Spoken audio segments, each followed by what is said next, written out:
I started writing publicity. Yeah. So the guy that had hired me to write publicity,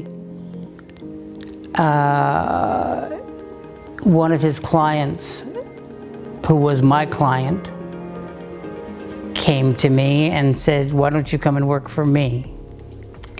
And in those days, it was funny because they were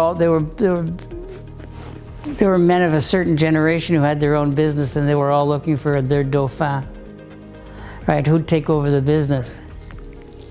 I didn't want to take over their business. I wasn't interested in taking over their business.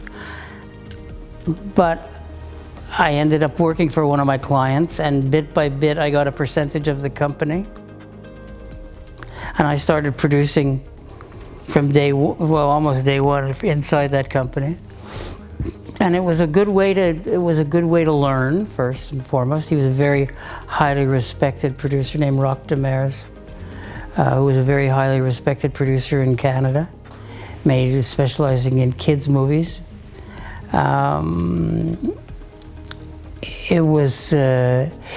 He had a pristine reputation. He was an honorable man. It was not all of the things that we necessarily associate with the film business.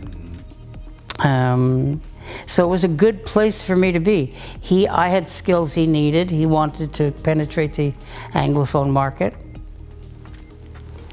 And he had a production company, and I wanted to produce, and I was not going to be able to produce without him, because all the money came from telefilm. So if I went to telefilm and he went to telefilm and we were competing, he'd get the money. He was cognizant of that. We separated the world a little. And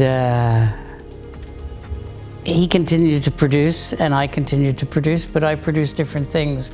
So he was producing kids' movies with a lot of government financing, and I was producing stuff with American partners that had virtually no government funding, but made a lot of money.